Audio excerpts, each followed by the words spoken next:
Actually, before I start, I would like to thank you for inviting me to join PSSN. I think it was in 2015. And like I'm sure so many of us in this room, I also always had this inchoate desire to make my science be informed by society and stuff like that. And I was so happy that Pamela gave me a concrete way of actually putting that to work. And so I'm delighted to chair this session where a wonderful cross-section of alumni from PSSN, going back all the way to that first cohort in 2015. And as with other panels today, it really exemplifies the power, the strength and the coherence of this program, where scholars who came with well thought out proposals went on to produce wonderful work and then used those proposals as springboards for creative new directions in their lives use that to inform their work going forward, but also as springboards to entirely different, new and interesting work that they did later on in life. So with that, I'd like to start introducing the first speaker today. It's Nori Jacoby, who's an assistant professor who was till recently a group leader at the Max Planck Institute for Empirical Aesthetics in Frankfurt, and is now assistant professor in the Department of Psychology at Cornell, and a research, so he came, as I recall, with this, again, a wonderful proposal to look at cross-cultural influences in learning musical rhythm across different cultures. He went on to look not only across cultures, but between humans and songbirds. Went on to look at how language captures qualia and perception. And today he, in a way, goes back to, or at least as far as the title goes back to some of those earlier ideas, with this topic being mapping cross-cultural internal representations in music. So, Nori, so each speaker gets about 20 minutes, and if you have questions, if you'd like to hold on to the questions till the end of the program, that will be great. But if you have questions at the end of the talk, of each talk, please feel welcome to, you're welcome to ask them anyway. Nori. So, just a second. So just want to thank, and this is exactly the talk that I'm going to give in the next few minutes.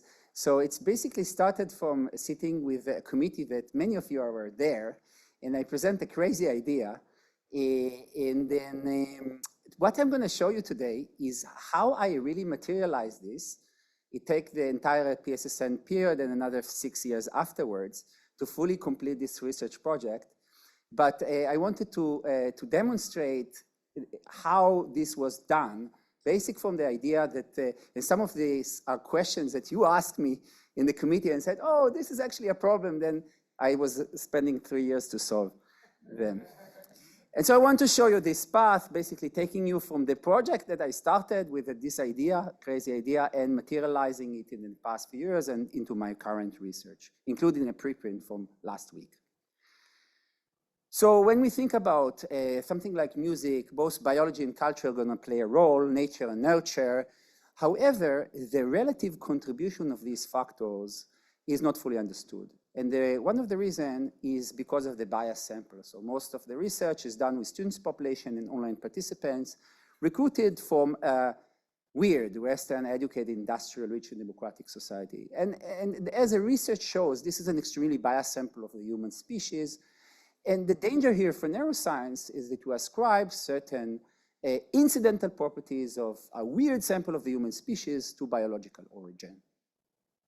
So to address this, my research program over the years investigated a different aspect of music cognition. I remember mentioning all those topics in my research proposal, but of course it took a longer time to materialize all of this. But I want to talk to you about this initial idea that I had with musical rhythm a few years ago and how is it developed.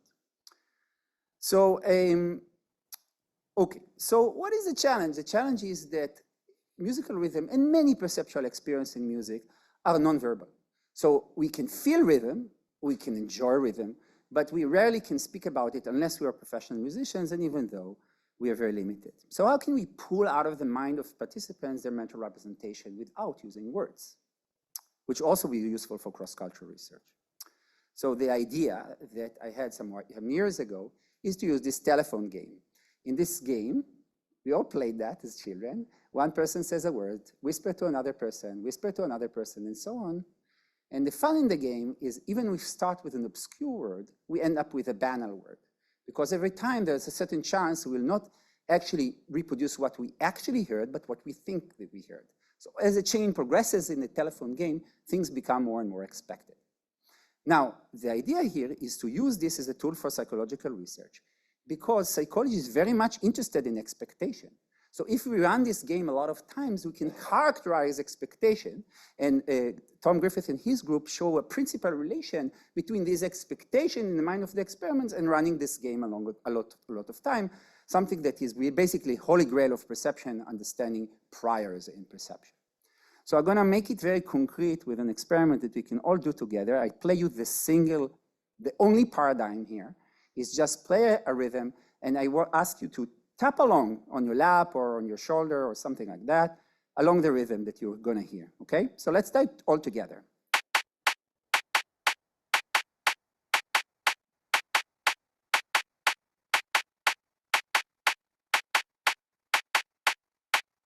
Great, so you can do the task, and all our participants around the world can do the task. But here comes the big trick. The trick is we're gonna, in the experiment, average your responses and create a new rhythm which is basically identical to your own reproduction. And then again, you'll tap along the rhythm that you've heard, and we go on and on for a few iterations, just like in the game of telephone. So participants are not aware of the manipulation. They're just following one task, tap along the rhythm. But just like they were a game of telephone, they're more and more kind of driven toward their expectation. They don't know that, and they're often very shocked when they tell them in the very end that they basically played the game of telephone with themselves. Okay, so before I share the results, I want to show you the space that we explored, and this is a space of 3 interval rhythms. They sound something like this. So there are 4 onset, 3 intervals. In this particular case, the 3rd interval was twice as long as the 1st and 2nd, so it is integer ratios, simple integer ratios, and this is expressed in Western musical notation very easily. But think about it, there's many other rhythms that are not simple integer ratios, and you can represent these rhythms on a 3-dimensional space where the x and y and z coordinate are the continuum of possible millisecond distributions of intervals. And if you look only on the rhythm that spans a constant duration in this 3-dimensional space, they form a triangle. You can rotate the triangle, and you get a representation. Now, the exact mathematical detail is not important. What's important here is that every point on the triangle represents uniquely a rhythm, and every rhythm is represented at the triangle. And the things that we know from Western music, these are the integer ratio rhythm that are represented in Western musical notation. They are there, along with many other simple integer ratio patterns from around the world. They're all there, but there is a continuum of other rhythm in between these integer ratios that can be also expressed in this space.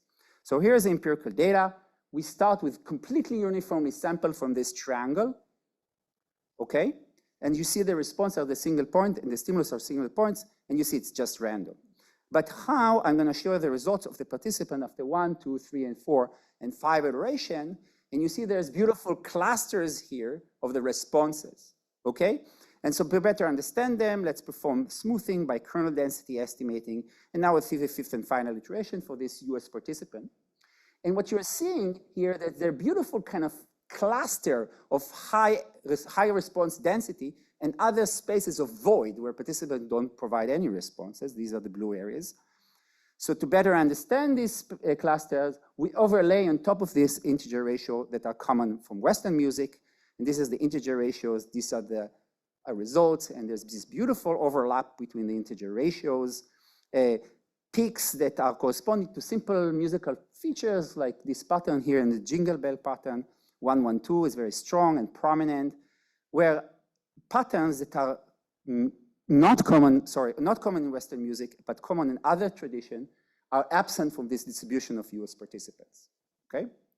Okay, the next step, which I done into my second year in the PSSN project, is traveling to the Bolivian Amazon, running this experiment with the Chamane. And the Chamane are indigenous population from the Bolivian Amazon. They're interesting because we already studied other aspects of their cognition, including harmony and melody in other papers.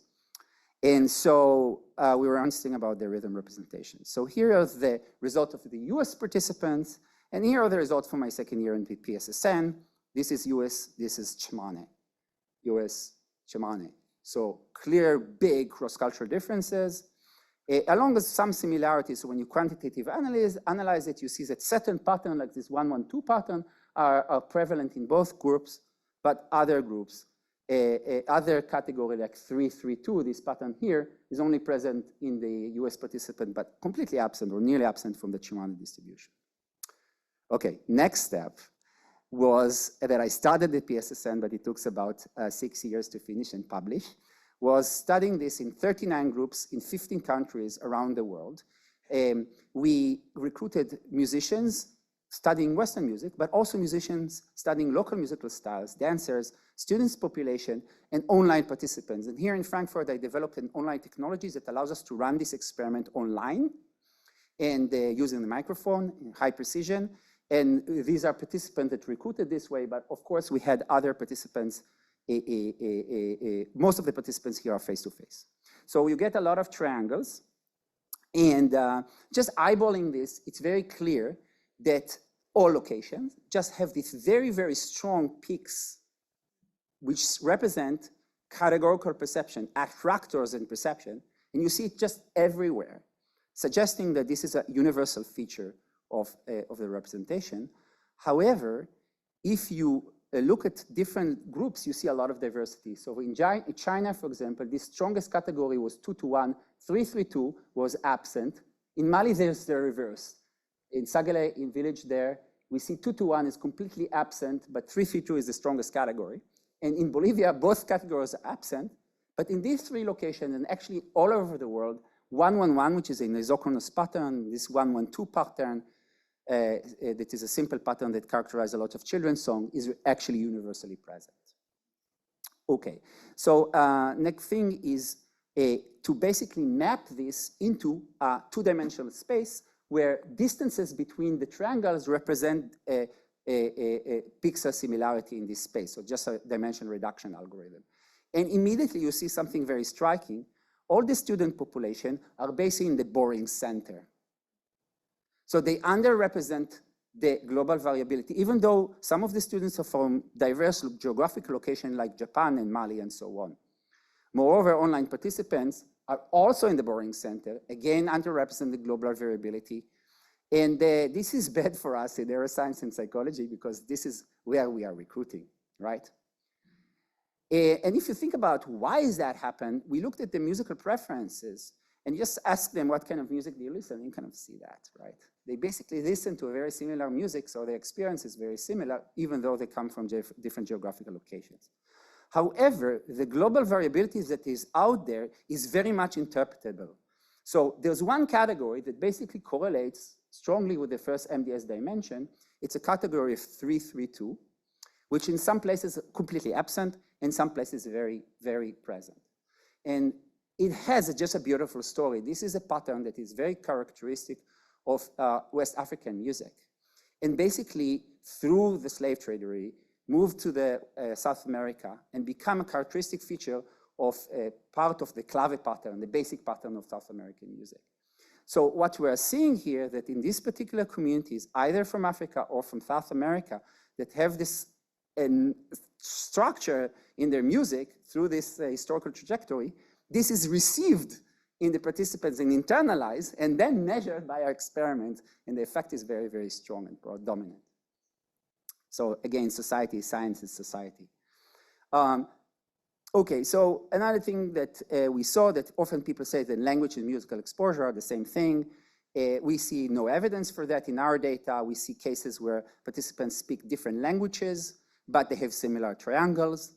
For example, here in US and Korea, or the opposite, so participants living in the same city, but speaking similar languages, but have a very different triangles, basically a different experience. In one group, students population, in another group, traditional participants from a different part of the city and different socio-demographics.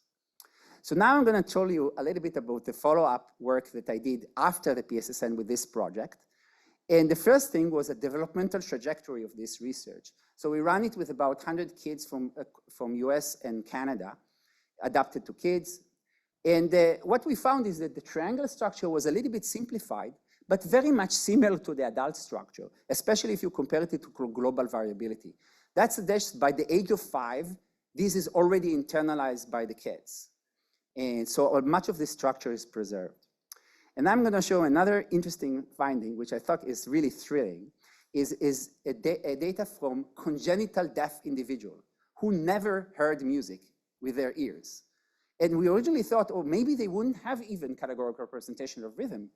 But apparently, they have experience with music through the haptic modality. And we conducted the experiments through the haptic device attached to their chest. And we found beautiful triangles, but they were never seen in any other culture, suggesting that the deaf individuals are kind of a culture of their own. And finally, you mentioned this in the opening. I was very interested in animal model of this, and I looked into bird songs and work in progress, and so in primate. And what we found in bird songs is that basically there is a structure very much like the categorical structure we find in humans. So the evidence is strong for that, both for the monkeys in the experiment, they can learn this structure. However, the natural categories for both birds and monkeys are not necessarily integer, suggesting some similarity and some cross-species diversity. Okay, so I want to spend the next few minutes tell you about a derived project that I started after the PSSN, which is like also kind of motivated by, I think, a question by Mike Shadland in one of the conversation where Mike said, well, why are you doing this for rhythm? Do it for something else also. And so I started thinking about it, and I picked melody and singing.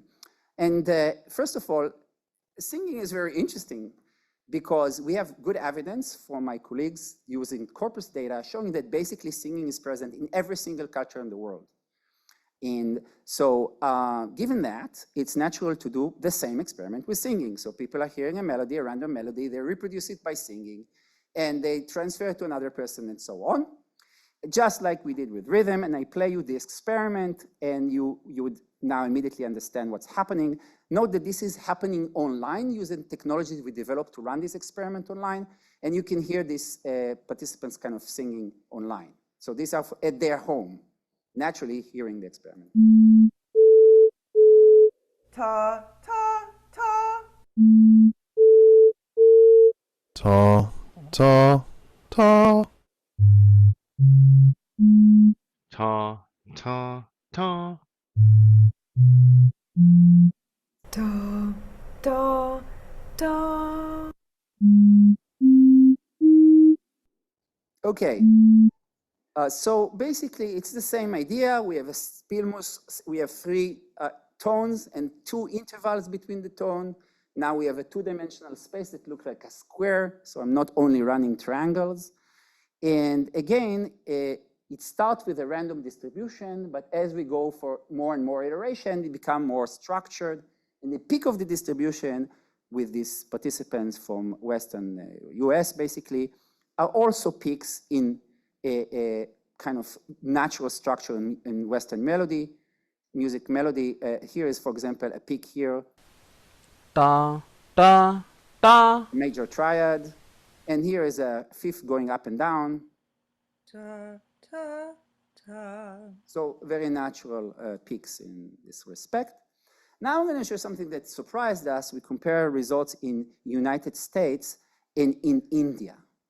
And our expectation, given these online experiments before, was that US participants and Indian participants would be very similar because we see no cross-cultural differences in rhythm. And we find a lot more than we expected.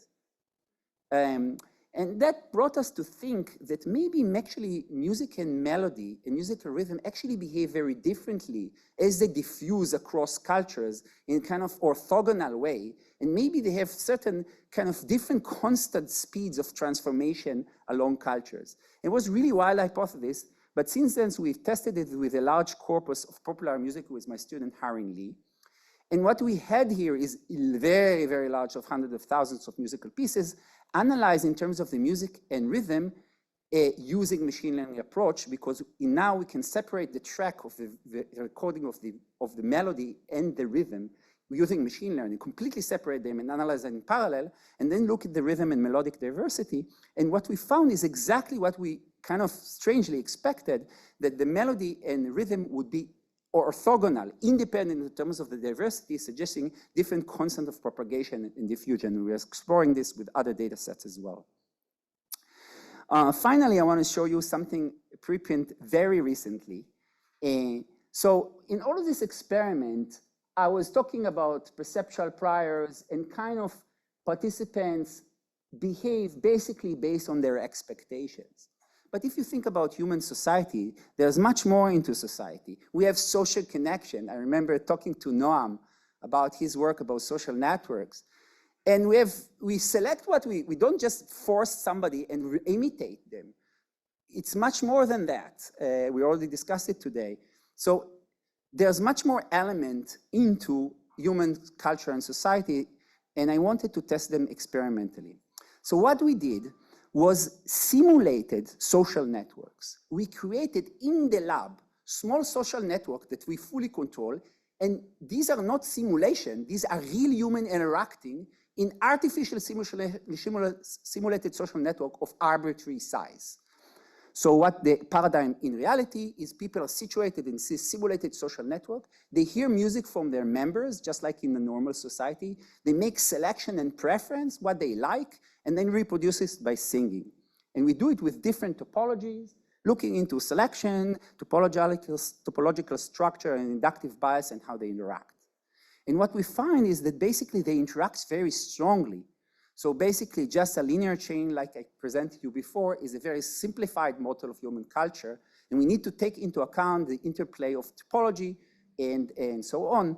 And with this technology of allowing running experiment of this way, we can basically experience in the lab the structure of cultural diffusion. And that has a lot of potential to study interesting questions, including the interaction of AI in humans and societies, fake news, and other things that I'm working on them right now.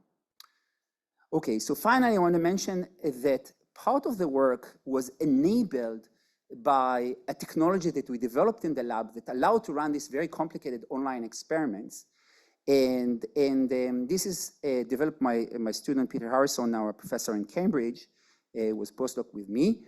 And with my group, we basically created a way to automate online experiments and run many, many more experiments that is possible without this, also with complexity of like cell reproduction, iterated learning experiments of the kind of I showed you. And so it's all very much motivated by this platform that makes these things very easy to do. So to summarize, new behavioral methods, including online and field experiments, can shed light on fundamental questions about perception and underlying cognitive and neural mechanism. A lot of this work really been inspired by my experience in the PSSN, my mentors here at the residence period, and the amazing support from the PSSN team, from Pamela, on the spiritual maybe and also scientific level, but also from Joseph in the administrative level. I mean, I always make a lot of trouble to the administration, all this traveling and so on. But also I want to thank the community of the PSSN and the other members making numerous suggestions that I had to grapple years afterwards. Thank you.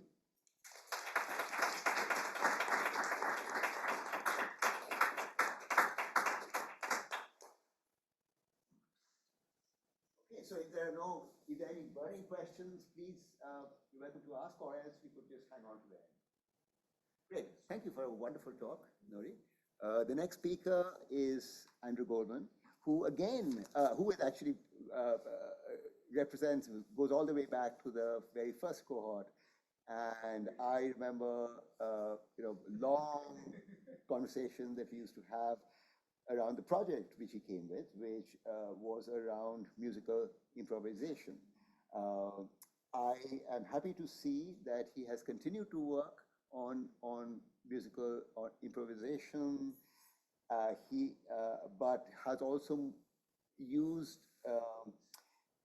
working on providing more rigorous basis for using neuroscientific approaches to study music and musical learning and musical retention. He's doing all of this he's a pianist, a composer. He will actually play for us today, a music theorist, cognitive scientist, currently assistant professor in music theory and cognitive science at Indiana University, where he directs the university's Music and Mind Lab. And while he was here, importantly, he even found time to produce this amazing musical, Science the Musical, about life in the lab. Andrew.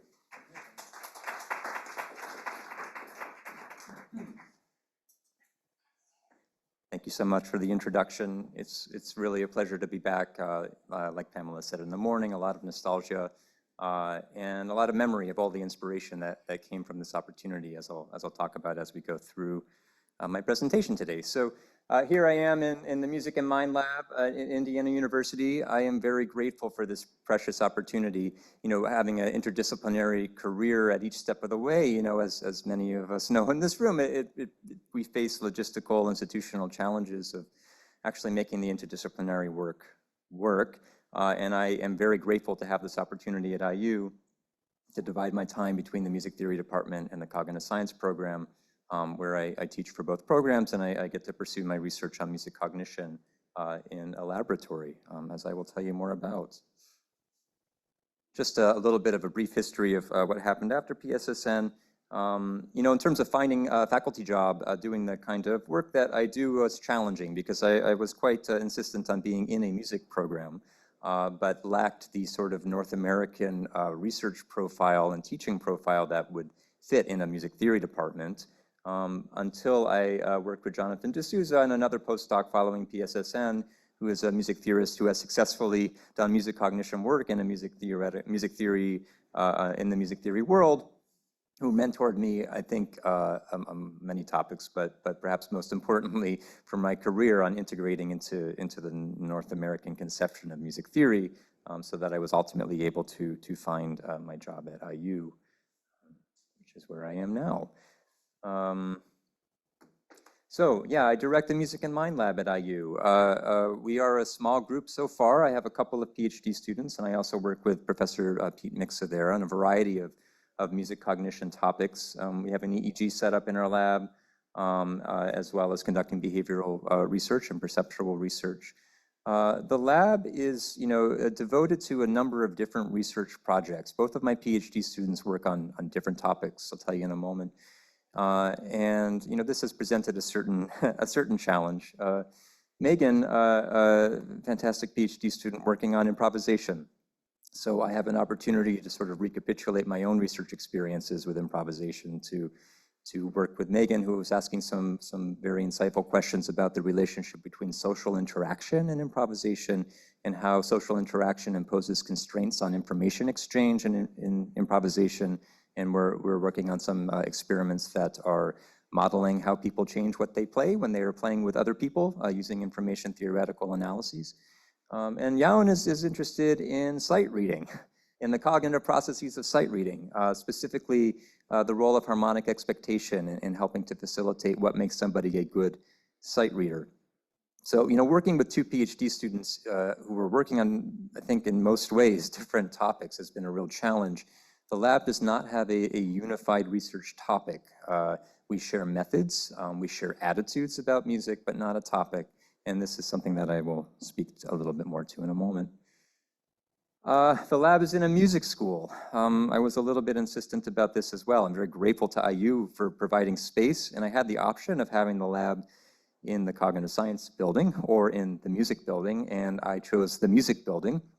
I think that one of the things that I learned from PSSN or that these institutional challenges of interdisciplinarity are in part due to the buildings being in separate places and having some actual physical distance between people, I think that a science lab has a place in a music school.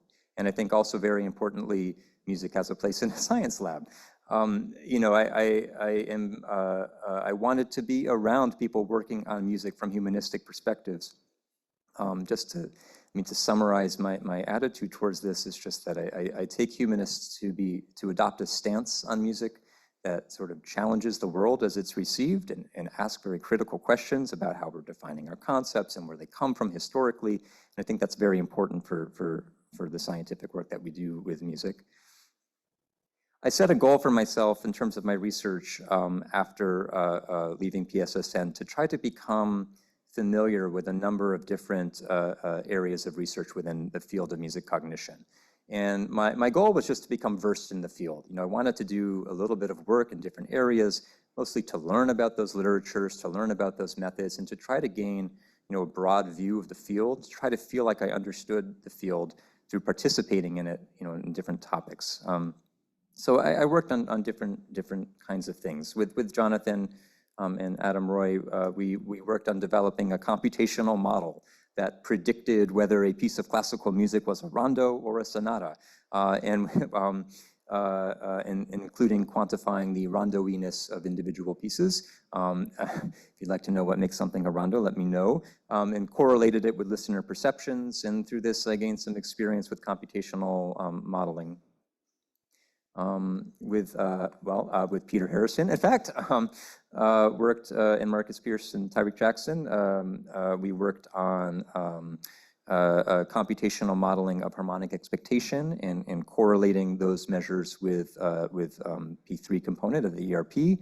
One of the inspirations for this project was that many prior studies that had looked at harmonic expectation used a limited number of stimuli that were sort of categorically violations or not, and we wanted to use a more ecologically valid listening scenario in which we used a range of different possible chord progressions that more accurately reflects actual musical listening.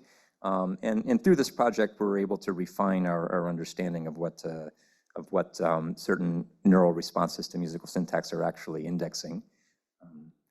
So some neuroscience. I've worked with Pete Mix on some education projects looking at how percussion training, percussionists compared to wind players more strongly entrained to periodic stimuli. So through this, learned a bit about some research in meter and rhythm, as well as music education. And continuing my ERP work on harmonic expectation, just recently finished a study that we're writing up now, looking at the effects of top-down processing on harmonic expectation. Now, the syntax studies, to me, are also examples of my life in music influencing and proposing new kinds of questions that we may, ask in our scientific work. Asking about ecologically valid, scenarios of listening, and asking about top-down processing and knowledge of syntactic structures of musical chord progressions. Those ideas are coming from observations in music theory and are influencing which questions we end up asking in the lab. I've also continued my work on improvisation, doing some corpus studies on metrical patterns in jazz solos, looking at network connectivity in improvisation.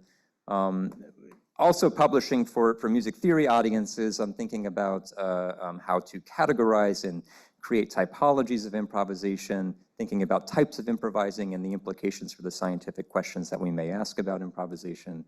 And then also with my student, we're currently revising and resubmitting this paper on the constraints of communicative intent on improvising. I mentioned all of this research just to give you a sense of the sorts of things I've been thinking about, and my goal of becoming versed in the field has led to what I'm sort of most interested these days in writing about, which is really directly writing about this intersection between the ways that music theory influences the way that we do scientific work, and what we might hope to learn from scientific work about music. My most recent projects are focused on trying to take those questions head on. I feel like I've done my due diligence in some sense. I've participated, I've done experimental studies, I've asked questions, I've become familiar with at least several different methods and theories and topics that are in the field. And now I find myself writing directly about this kind of intersection. I'll just briefly kind of take you through. This was a recent paper that I tried to ask myself this question directly and say, what do we hope to get from neuroscience about music? What are we trying to learn here? And then what are the challenges? And then sort of think about the implications of comparing those contributions and challenges. I came up with a brief, what shall we say, typology, taxonomy? Get this mixed up. Different contributions and different challenges. So, contributions, we may be after mechanistic explanations. We may want to know what is doing what to give rise to these particular capacities or behaviors. The ability to compare across behavioral domains. Two things that may appear different, may share neural correlates, or two things that may appear the same, may in fact be different. And neuroscience also, I believe, gives us the ability to transfer knowledge across scientific domains. I have in mind here arguments, say using neuroscientific evidence to make evolutionary arguments, or for that matter, just physically intervening on the brain, whether for technological purposes or medical purposes. But the challenges, I think, are really, quite present in my mind. And if I'm honest, I sort of am more convinced by the challenges. That's why challenges comes first in the title, which is that defining behavior. How do we define our musical behaviors, and how does that influence how we investigate them neuroscientifically? And if we don't have a good understanding of the behavior, how can we draw inferences from neuroscience? I have in mind here the case study of improvisation, which is notoriously, I think, difficult to define and difficult to identify which cognitive processes may be involved or whether the same cognitive processes are always involved. There's work to be done there in explaining what those cognitive processes are before appealing to neuroscience to try to figure them out because of reverse inference. I think this is a second problem, trying to figure out what the cognitive processes are by looking at brain data alone. There are some logical challenges there. As many neuroscientists may be familiar with this issue, and also cognitive ontological issues. So do we have some set of musical capacities, or rather do we bring some cognitive capacities to bear depending on what our musical activities are? If it's the latter, then we need to seriously take into account work that describes those practices, and that work, I think, comes from the humanities largely. I apply these ideas to improvisation and syntax, because I've done neuroscientific work on both of those. And the latest project, which is the topic of my first grant proposal in my grant writing journey, about the contingency of music cognition, in which I'm thinking about questions such as how a researcher's musical background influences which questions get asked in the first place, and whether the questions that one particular researcher asks can generalize to other musical practices, or whether different musical practices require their own kinds of questions about cognition. And then another issue of contingency being whether what music cognition is depends on what the musical practice is, which is the point from the last study about bringing cognitive resources to bear on a musical practice, depending on what it is. So I'm currently thinking about these questions, which take great inspiration from PSSN colleagues who are primarily interested in philosophy. I find myself grappling with some basic philosophical questions about the mind and philosophy of science. Being a PSSN scholar has, with my colleagues, particularly David and Anne-Sophie, being philosophers, continue to inspire me, and I think it's something that I might be able to help contribute to the field of music cognition, following their examples. The future, I did say there would be some prospection. I asked ChatGPT to generate these images.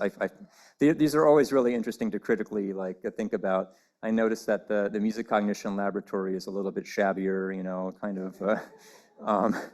but I think a little bit more intense and passionate at the same time. So, which I suppose is all true. But in any case, I find myself, here we go.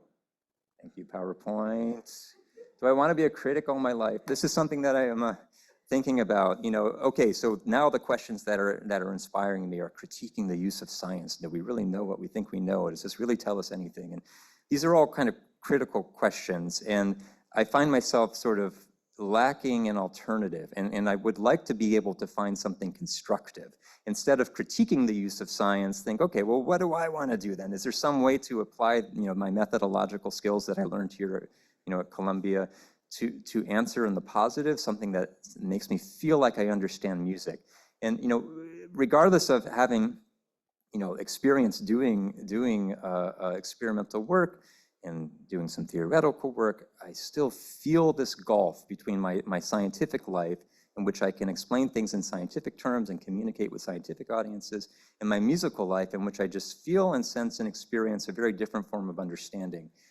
What I'm seeking moving forward, this is something on my mind just about my career, is just trying to find a way either to integrate these two lives or just to accept that gulf. I don't know.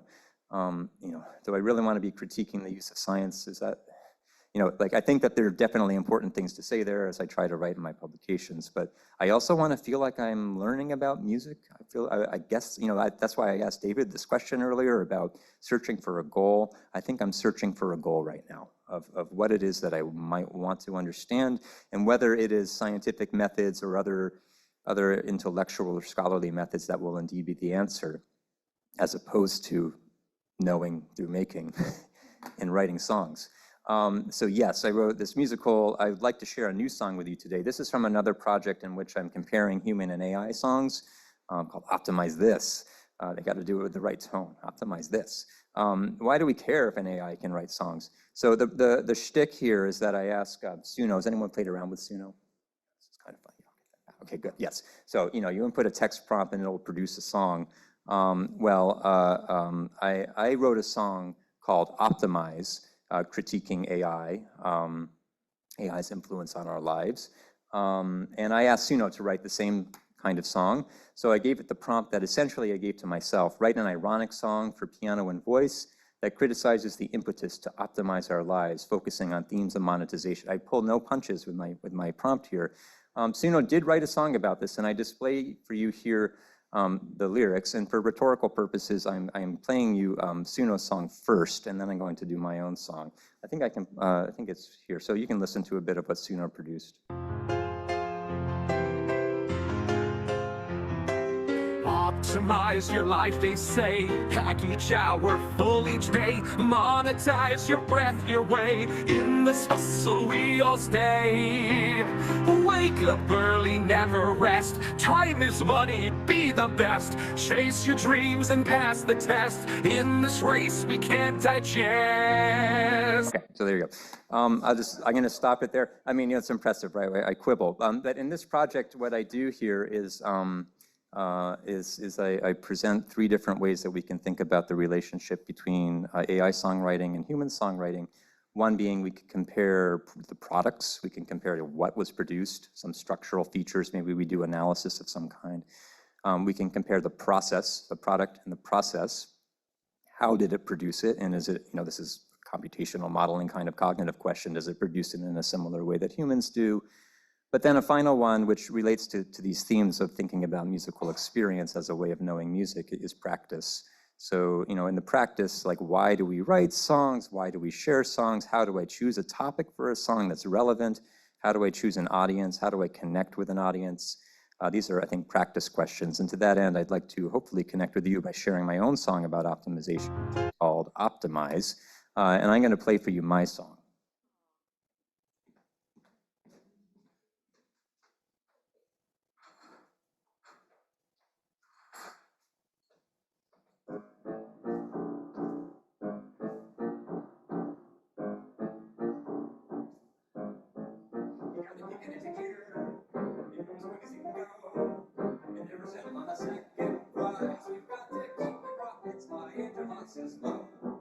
Here's what I advise.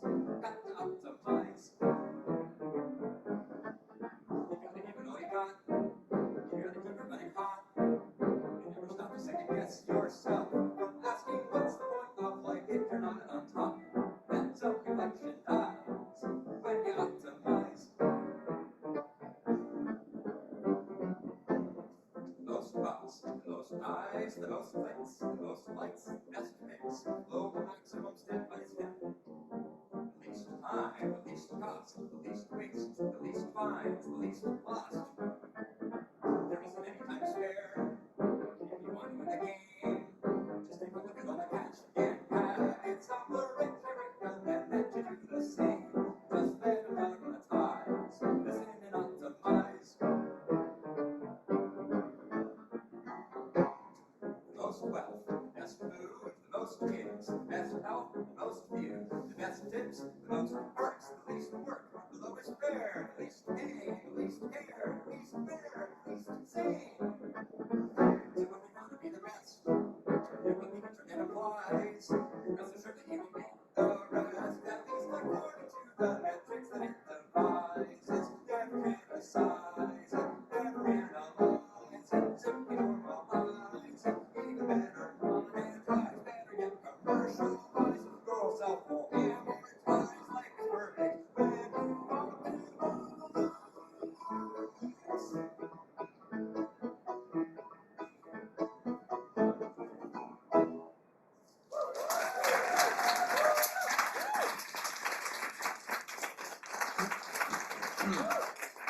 Thank you very much. Thank you. Thank you. Thank you.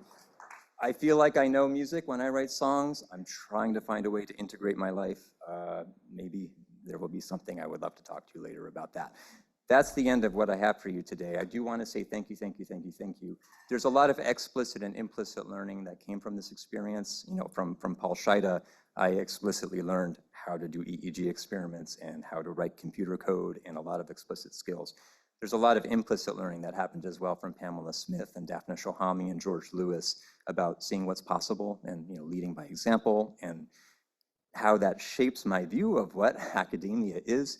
There's a lot of implicit learning in what I might expect or the challenges that I may have learned to, you know, communicate across disciplines and so on. So it's hard to overstate how influential this program was for me. I do thank the PSSN office as well. Melinda and Joseph, thank you, thank you. Caroline and Naomi and Darwin were here at my time as well. So thanks to them as well. And my PSSN mentors, Daphne Shohami, George Lewis, and Paul Scheida, as I mentioned, and my colleagues who, as I also mentioned in this talk, have been quite influential and inspiring. So, okay, thanks very much.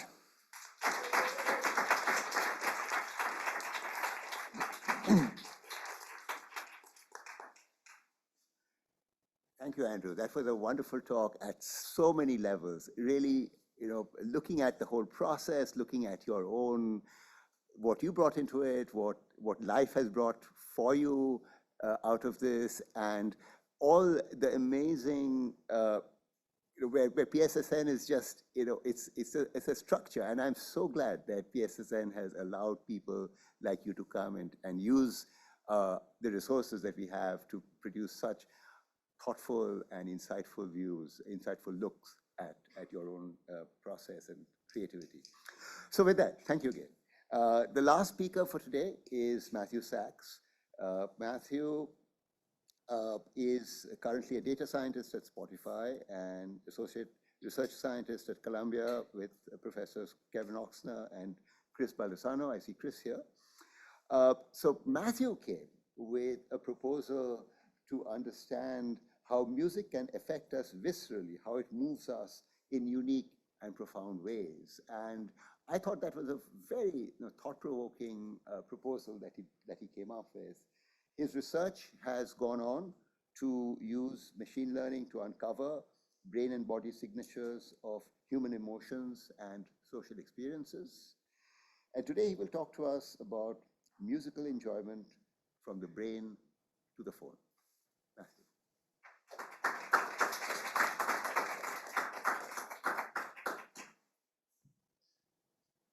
I don't like being outdone, so I'm going to do my whole talk from the piano, actually. Yes, thank you, Pamela. Thank you, everyone, for having me here. Sorry for the maybe overly grandiose title. I'm going to talk about 3 papers that were conducted during my time here as a PSNN scholar and kind of how they evolved through different conversations here, and then maybe a little bit at the end about Spotify in a very, very vague terms, because I can't really say much. But anyway, so when I was here, I worked with 4 great researchers, both in the music department and psychology, and as well as philosophy of mind. And together, we kind of came up with this research study, the main one I'm going to be talking about, which is to study affective dynamics and affect transitions using music as a tool. So when you think about emotions, it's pretty obvious probably to everyone here that there's a dynamic quality to them. There's a transition between things. And when we look at them statically, like it's typically done in the lab with like static photos or short little song clips, we miss some of the richness and some of the nuance that you can kind of see in this little GIF here, where emotions change rapidly, and that's actually important for our social functioning. In a particular study, they showed that the ability to predict emotions that are going to come after each other is important for understanding the mental states of others and natural cognitive functioning. And this was just a study with like everyday life emotions, but when you think about pieces of music, it's sort of natural to see how it's not only is it an art form that conveys emotion so well, maybe because of its dynamic quality, but it's a stimuli that we can use to kind of probe these emotion transitions. So this is what we tried to do. We tried to use, there was talks about naturalistic stimuli either, so I'm going to kind of take some of those terms too, and we can debate whether or not listening to music in an MRI is natural or not, but for the sake of this, I'm going to say it's natural because we used a full piece of music composed by 3 composers that we worked with. So again, this opportunity would not have been possible without kind of the support from everyone here, but we got 3 composers from NYU's film composition department to write us music specifically for an MRI study. And film composers were actually great at this because they're used to directors being like, now I need sad, go, I need happy, go. And so I was the director of this study in a way, and I asked them to do something very similar for me. And we took kind of with both empirical understanding of what can be conveyed through music and with what they could actually do, we came up with these kind of 5, it's gonna wind up being 4 categories. What we did is we asked them to pick 4 instruments. So these are multitonal, but not a single instrument, but not like a whole orchestra. We had them kind of keep the tempo and frequencies relatively the same. And then what we wanted them to do was write these full musical pieces with only these 4 instruments, not changing the tempo more than kind of doubling it or keeping it at a certain frequency. Write music that conveys one of these emotions for a particular event. Does this work? Yeah. So we have these kind of event structure of music, and then they wrote transitions to sort of naturally go to the next event. And the colors sort of map onto different emotions that they were trying to convey. And then what this allowed us to do is, 1, we can kind of control certain things that are hard to do with naturalistic music studies. So things like the instruments changing or the tempo changing. We can also hopefully make it sound better in a scanner. The biggest problem with MRI studies of music is that we have this like very, very loud scanner that's going on the same time. So we can't really avoid that, but what we can do is set the fundamental frequency of the piece to the scanner noise. We actually kind of match the sound and the beats, so that every time you get an image of the brain, it beats at a certain frequency. We set the tempo to be that frequency. And then we also were able to create 2 manipulated versions. So take this exact same piece of music, but just reshuffle the order, not randomly, but in a systematic way where what comes before it is different. So the quality of the emotion before it is different. So then we can look at how kind of the emotional history or the emotional context manipulates the representation of these emotions. So we had 4 pieces of music. Everyone who came in listened to 1 version of each of these, so not all 4.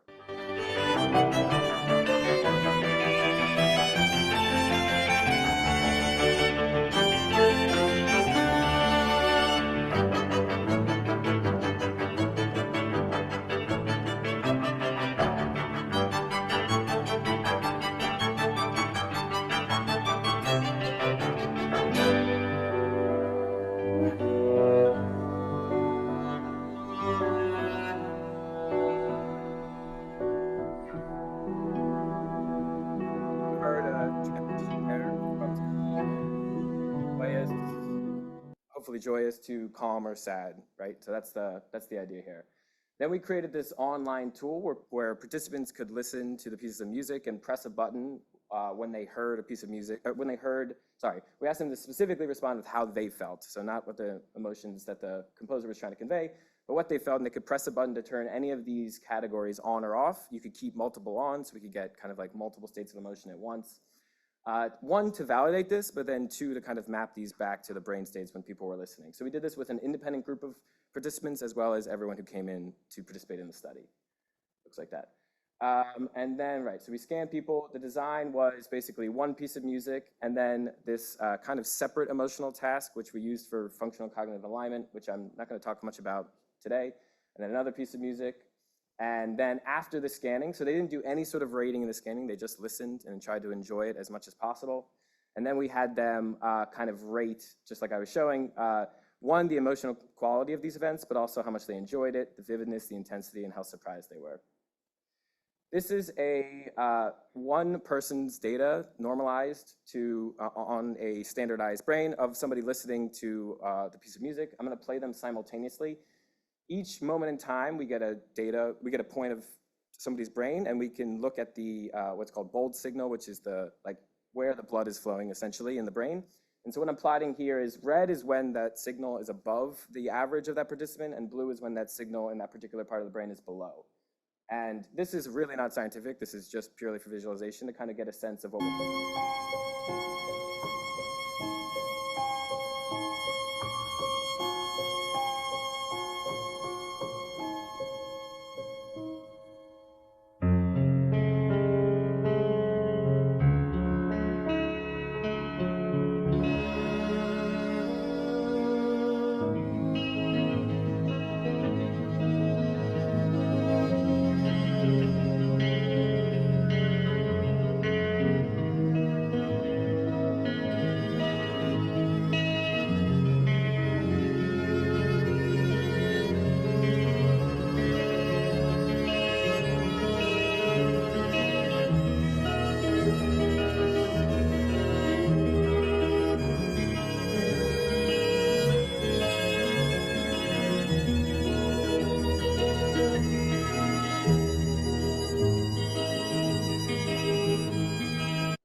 Then what you maybe saw, or I don't know if we're just putting this on this or not, but there were moments when there was sort of a stable pattern that we were seeing, and then moments of sort of a rapid transition.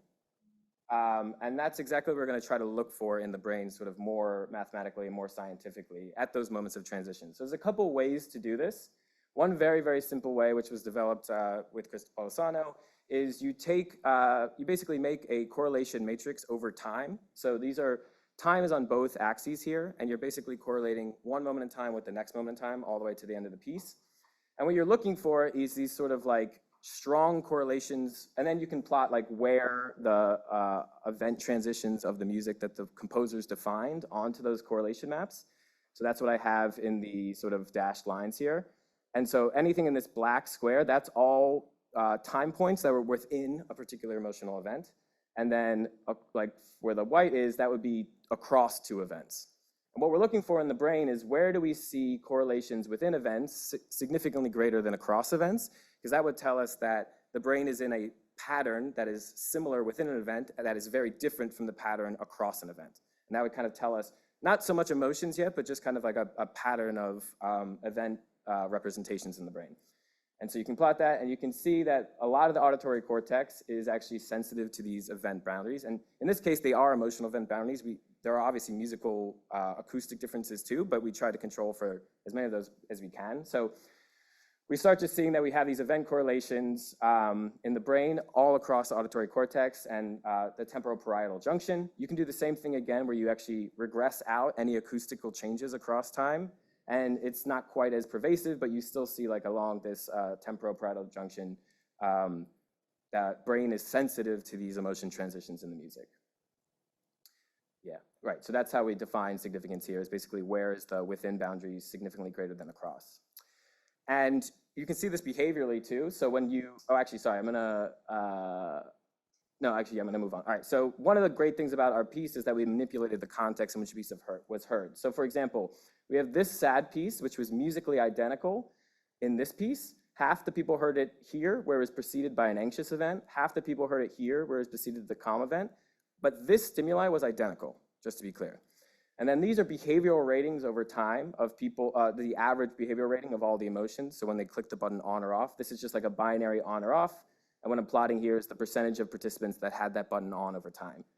And it's maybe not so obvious here, but if you kind of look at the patterns of all 5 ratings, even though this piece is identical, the patterns are very different based on what came before it. So history or context matters for these representations. And then using kind of similar methods that we just talked about, we can actually look at that in the brain.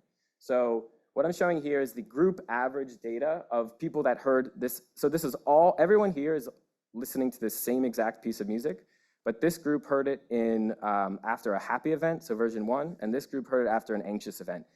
And this is, again, just visualization. You can see that the patterns of people who heard them in the same context were much, much more similar than people that heard them across. So, traditionally, when we think about a stimuli and a response, we expect that there's some universality to it. What I'm showing is that the context in which they heard the exact same piece of music drastically changes the brain response to it. And you can see that, this is, again, just one piece of music. You can see the correlations within are so much higher, and across, again, negative, even though it's the same piece of music. Again, you can plot this onto the brain.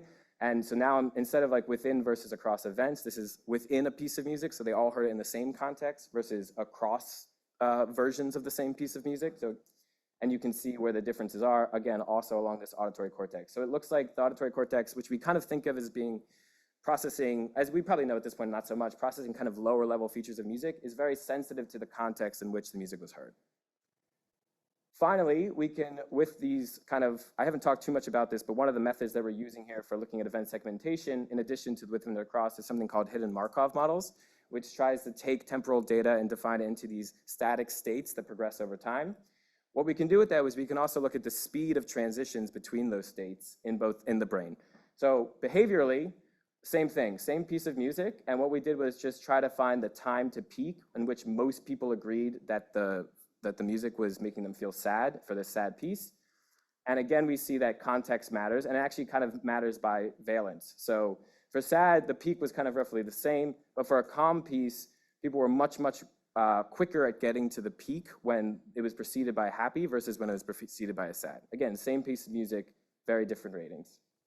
So then we can actually do the same thing in the brain with these hidden Markov models. So I'm showing you an example of how this works, but basically, we're instead of defining these events based on the composers, we're actually going the opposite way and having a model tell us, based on the brain data, when does it think these events are in stable patterns that represent a single state, and then moving to the next event. And then we map those back on to what the composer is, and we look at the difference in time. And you can see the transition period. Basically, this is the probability that the model gives us of a transition. And again, same piece of music, but one was, now we're looking at a happy piece of music that was preceded by calm versus a happy that was preceded by a sad event. And the transition is faster, so it happens earlier in time in the version where the valence is basically synonymous. So a positive valence to another positive valence, which is exactly what we found behaviorally. And again, we can kind of map that onto the brain. Not many, so this is all, we're looking for significance here and then mapping it onto voxels in the brain. Not that many regions show significance, but again, we see it kind of in that temporal-parietal junction, as well as the superior frontal gyrus. So this paper is still under review, and I can talk more about that, but we're hoping to get it published soon. But now I want to switch really quickly to an investigation that we used actually the same stimuli with one of my collaborators to look at memory. So switching topics slightly here. Dave Cluett, who was a postdoc at Columbia in Leila Davachi's lab, and I were talking about this when I was here, again, sort of part of this cross-collaboration, cross-pollination. And he studies episodic memory and how the context in which you remember something changes how long in time you remember it and your accuracy for remembering things. So what he's found is that different contexts, such as changing a room, can order. So if you learn things in one room and then you learn things in another room, the distance between those two things that you learn seem further back in time, even if there is no actual difference when you learn it. And that's called a boundary spanning pair, for example. And you can do this with these tasks where you give people neutral images and you ask them to remember when they occurred in time. And these are exactly the same distance in time you can see, but people remember these to be closer in time and these to be further in time. So it's time dilating in memory. And then he wondered, well, is that true for external? So that's true for external contexts. What about internal contexts? And the music that we have here kind of already have this event structure. So we work together to modify these pieces of music slightly and basically do the exact same task. And now we're using them to create internal emotional contexts that change and then see if people have the same sort of time dilation effect in memory with the music. So participants performed the same task with the same exact music I showed you, slightly modified, where they had kind of like a sad event and they're looking at pairs, neutral images, and then the context changes, the emotional context, and they have more. And at the end, we ask them which of these occurred more recently and which of these, and how far apart were these? And the key was that these were identical, right? Everything was 4 apart from each other. It just, what we're looking for is which ones were across a boundary and which ones were within. And then we asked them to kind of rate. So we actually, in addition to having composers who defined us these boundaries or these different emotional contexts, we also had people kind of rate and define these boundaries as well. And what you see is you get basically the same findings with external context and other emotional context changes with the music. And in particular, it's the valence that seems to be important. So this is the temporal distance between 2 points of 2 cards that, again, were identical actually in distance, but what participants said. And you see that they, when it's a non-boundary, so not crossing a boundary within an emotional context, they think they're closer together. And when they're across boundaries, they think they're further apart. And the order, so this is just the accuracy, is higher when they're within a boundary and then across. And this was mostly true for valence context changes and not for arousal. And then we gave them the surprise test 24 hours later. They came back to the lab and we just asked them, did you remember this image? And then and they also, when did you see this image in time? And here you actually see that the emotional event boundaries enhanced memory for these events. So when images were encountered at those moments of transitions, they were better remembered. So particularly with valence again here, so higher than with when it was not near boundary, or when there was no boundary. And the distance was closer in time, so they remembered it more recently. So this is like a kind of a nice representation of, I think we all have heard that, like, emotional events are often like sort of marked in memory.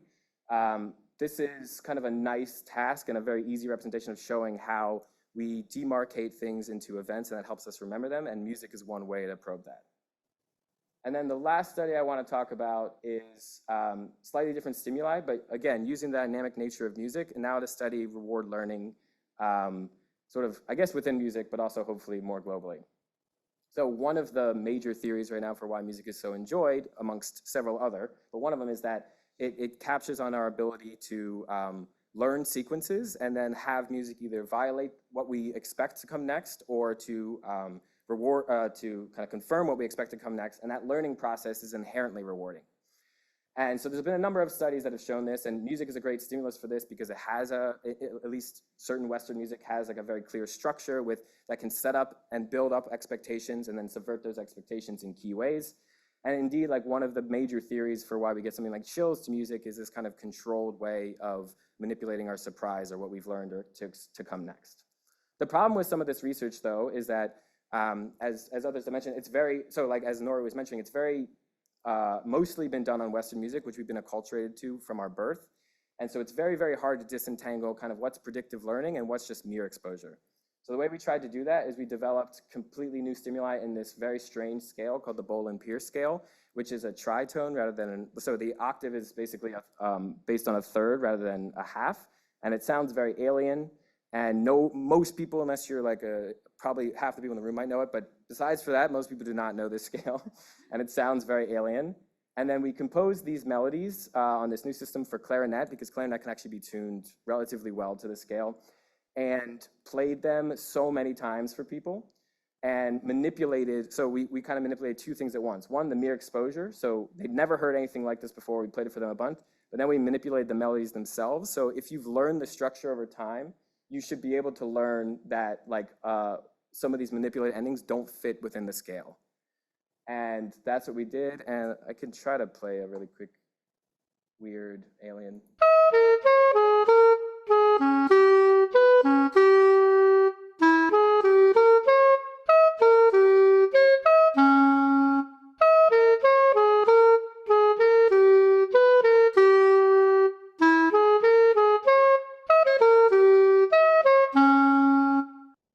At this point, I've heard this so many times, that sounds like Bach. So we did that to people a lot. And then what we found is that people actually, with not too many representations, so we played people those original melodies and then had them rate it at the post and pre. And then at the end, we played them manipulated versions of the same melodies that just changed the last note to what would not be syntactically right. And you can see that they learned to like these original melodies pretty quickly, only after 15 repetitions. And so now we can kind of take apart what the learning to like something in music is due to the predictive learning part of it and which is due to just mere exposure. So the difference of this is the predictive learning, and sort of the trajectory here is the mere exposure. Then we did the same thing, or so the same exact people, we just broke it up into people who are on this scale of music anhedonia, hyperhedonic, which means they get a lot of enjoyment of music, or anhedonic, which means they don't get a lot of enjoyment. And you can see the maps are very, very different, right? So people, just obviously there's a main effect of liking the music if you're hyperhedonic, but then the trajectory here, we actually reach a peak of liking with people who are anhedonic to music, and they start not liking it pretty quickly. But there's an upper limit here that we're not even sure we've reached with hyperhedonics. And then the other thing is, right, so these are completely new melodies, but there's still a possibility that there's like strong cultural differences just in all the music you've learned that could be explaining this. So we replicated the study with Chinese participants, and we see a very similar pattern here, which suggests we are kind of getting away from any cultural differences here with one particular culture at least. And then we finally mapped this on, so we had people listen to these in fMRI, and we find that the sensitivity to these prediction errors in this learned music, so this was the original melody and this was the alternate, seems to emerge specifically in the middle Heschel's gyrus, so specifically and this is an area of the brain that like EEG and ECOG has also found to be sensitive to prediction learning in music. And then the functional connectivity between the auditory cortex, the Heschel's gyrus here, which is right in the center of the auditory cortex, and the medial prefrontal cortex seems to be correlated with the number of times they heard it. So this reward learning process seems to be in these very early findings related to something about the auditory cortex processing the predictive learning, and then it's forming connections with the prefrontal cortex. All right, very, very quickly. So now I work at Spotify, which is somewhat of a transition from all the work I was just describing, but I'll try to kind of make it make sense to me and to all of you. If you don't know what Spotify is, it's a music app, and it has 650 million monthly active users in 184 countries, which means that I get to do studies on 100 million people rather than 47, which is fun, but makes significance testing very different than I'm used to. So what I do is we have engineers at a very, very high level that build these models that tell the phone what to recommend to you, and then we test what happens when you get recommended this song. Do you click this button, or do you swipe forward, or do you swipe back? And my job is basically to be in between the engineers and the humans that actually feel what the engineers are doing. And I actually think this program was kind of helpful for being that go-between, because working with Chris and working with Marius, I have a lot of understanding of sort of the models that go into this. And then working in the humanities with, more with Marius and with Chris Peacock, I have more a sense of kind of like emotional qualia and abstract understanding of emotions and how they can be represented in our behaviors. So I've worked a little bit on, I don't know, does anyone use Daylist? Does anyone know what this is? Oh, okay, it's cool, you should try it. This is a personalized playlist that's based on the time of day that you listen to music, and then we have these data curators that kind of like give us titles for the tracks, like emotional quality titles, and then we build playlists based on them, so that's one of the things I'm doing. Discover Weekly, you guys know that one? Yeah, okay, that one's good. And then if anyone used their Wrapped last year, there was kind of a cool feature, maybe not cool, but I thought it was kind of cool, where they gave you a city that you were based on your music listening. So I've worked on kind of similar features to this. And with that, I just want to say thank you specifically to Pamela and everyone else in the PSSN, as well as all the various labs I've worked with here. And yeah, I'm ready to take any questions. Yeah.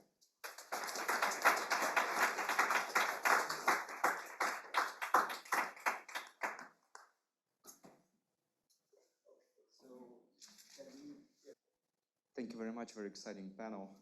Just have a question for Matthew. So I don't have a musical background at all, other than maybe doing some musical blogging lately. And what I noticed in your research before you transitioned to the Spotify experience, so you had the, from the sociological kind of like the humanities approach, you had these variables. You did speak about the different responses in the brain areas in response to the music stimuli. I got that. Then you spoke about the Western versus non-Western musical traditions.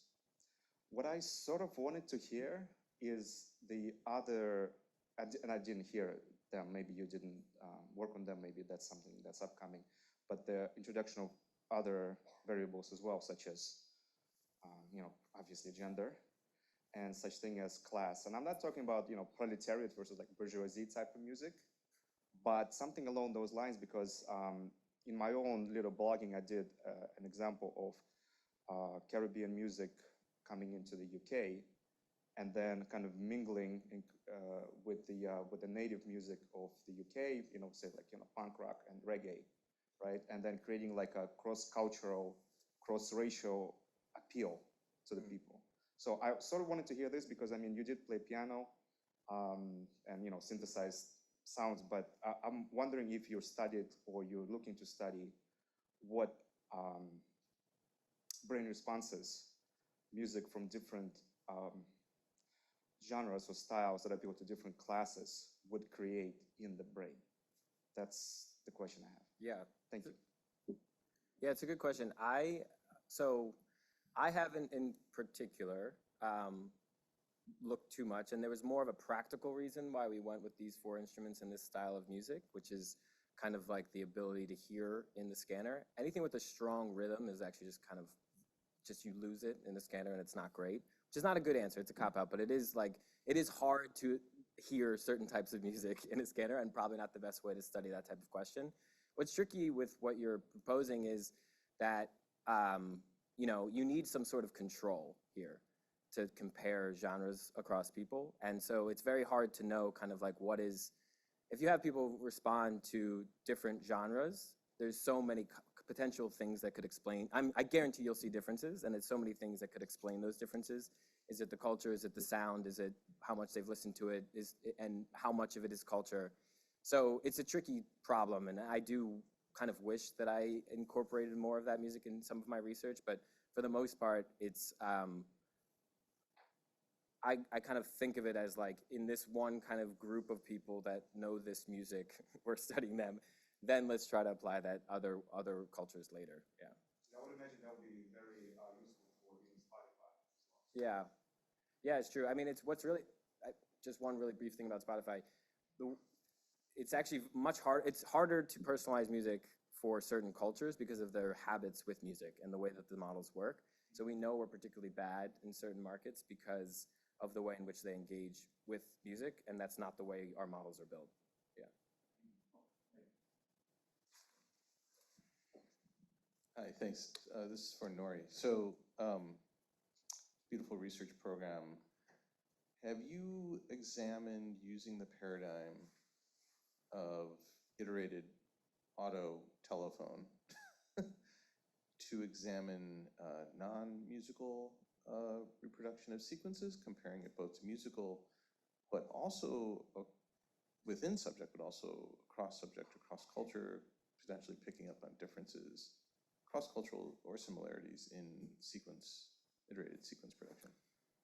Yeah, I touched in this briefly. There's a few lines of work looking into telephone line games in the visual modality.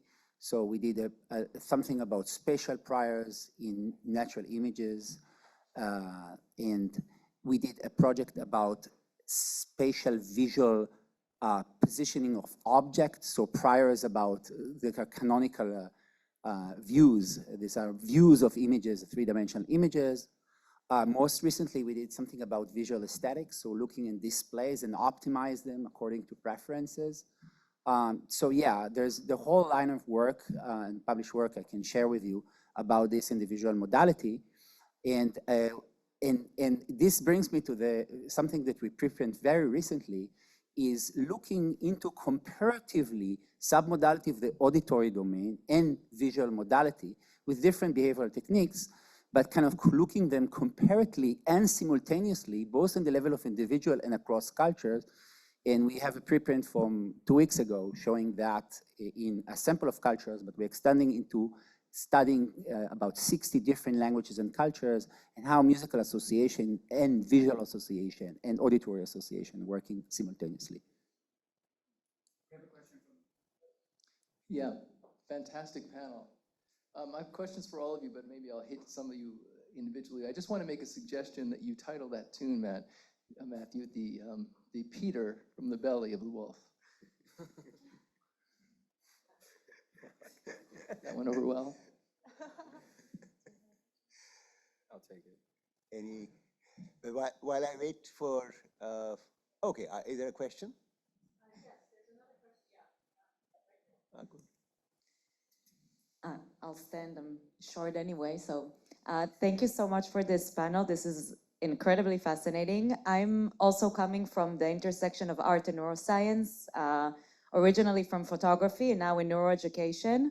And I guess this question is for all of you, but Matthew comes to mind, the last one who spoke about it. I was wondering about the perceived versus the observed effects, because these emotions, I mean, the effects of music obviously are direct, right? We don't really have a buffer. We feel it also physically and it's immediate. And I was also wondering about the delays in the neural responses and how long is each segment when you think about these emotions, but also about the observed and the perceived and a million different questions that I still have to think about, but thank you. So yeah, I can talk about both a little bit. So each piece was between basically like 30 seconds to a minute. And then there was a transition period of 10, 9, 6 seconds, something like that. And so, yes, the temporal resolution of MRI, basically we got an image every 1 second. So it's not so possible for us to look at transitions that might happen faster than that. But for the kind of like longer term emotions that we were hoping to convey or hoping that the people would feel, we thought that that time resolution was like kind of okay for us. But then your other question about, so that's like felt versus perceived emotion, that's your question?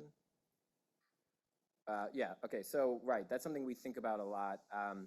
And when I've looked at it before, there's usually some amount of overlap. Like a lot of empathy theory suggests that you have to kind of like feel the emotion another is conveying in order to understand that you're also experiencing it. But there's very clear differences, particularly with things like sad music, right? There's lots of times when a piece of music can feel sad, but actually makes you kind of feel, I don't know, profound or deep or strong.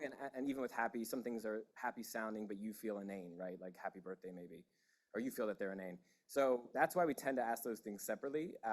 And it's very, very hard, even though we try very hard to make sure they're answering kind of in that way and think about and try to get them in a state where they're thinking about their own emotions. But there's definitely going to be overlap there. But the cool moments are when you see that disconnect between what a composer might be trying to convey and then what you feel.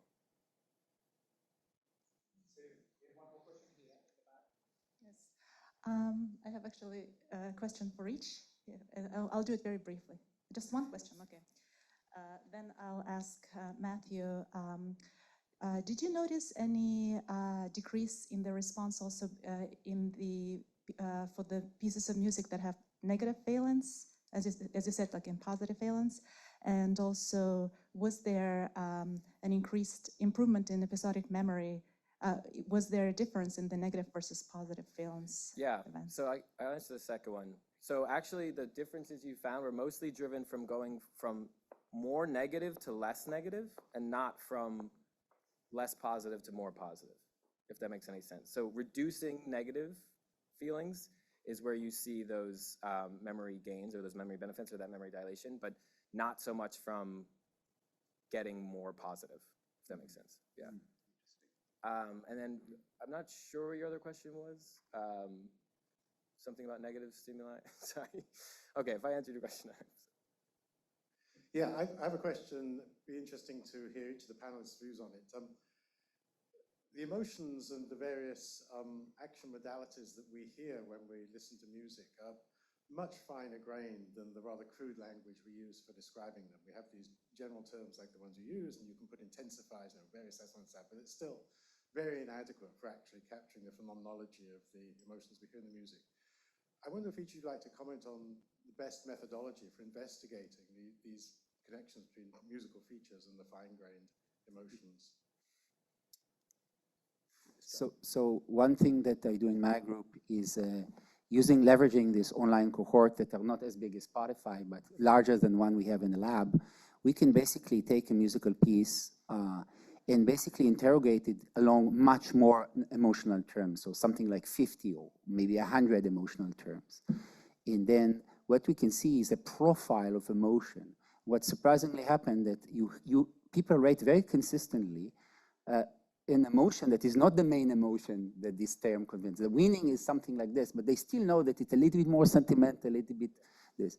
So this way you can profile sequences across a wide range of emotions, and we do it also across languages. And by looking into the relation of these secondary emotions and kind of soft emotional labeling, you get very much more refined structure compared with a single, this is happy and sad. I would just respond in two ways. One is perhaps the need for a greater theoretical basis for what an emotion is. So there are, and to my knowledge, 3 different theoretical frameworks to this in music: basic emotions theory, which seems to be at the heart of a lot of the way Matt's work that he presented, at least today, dimensional theories of emotion, and constructivist theories of emotion, which all have a different attitude about what an emotion is. So that would be one of my first questions. Which of those best models this? And then another just quick comment is the role of music analysis. So oftentimes, the way I understand emotion in music studies is we look for, try to map features to emotional states. I think the features can be quite a bit more complex, perhaps. I have this particular experience when I listen to choruses of popular music songs where the subdominant harmony begins the chorus. There's this very specific thing that to me leads to this very specific feeling of this long time horizon. I have this, this gets to the phenomenological subtleties of these experiences, but I can describe it. Sometimes it's difficult to use words, but I feel like I can point to something. I feel like there's more work to be done in music analysis there. And I don't do this kind of work, but people describing their experiences in more, I don't do this kind of work, but narratively or with longer prose. But anyway, that's just a couple of quick comments on this big issue. Yeah, my answer is kind of similar to Nori's. That I think there were practical reasons why we kind of went with this discrete approach, but I've seen sort of large corpuses cross-cultural of every 3 types of kind of theories of emotion, all 3 of them, and sort of applying statistical models to them and seeing which best fits the data. And so some of those have sort of come up with this kind of discrete with sort of fuzzy boundary approach that's multifaceted. So I think those types of methodologies are probably the way to go. Another would be just cross-culturally. There are certain musical genres or music across the world that have a sort of tighter mapping between acoustics and emotion. If you think of rags, Indian rags tend to be kind of a clearer mapping between the language and the tonality of them. And so sort of comparing that to how we think about it in Western culture might be another illuminating approach. Okay, so with that, thank you to all 3 panelists for an amazing set of talks. And Matthew, you ended with exactly the question I was going to ask, which is about Indian rags and the structured formalism of Indian rags, which I'm sure that you've thought about, and you've thought about how to incorporate it. So I'm glad that did come up. So I'm in the happy position of having chaired this wonderful panel. Thank you for the audience, for all your questions, and we will end this session and then go on to back in 10 minutes. Okay, thank you so much.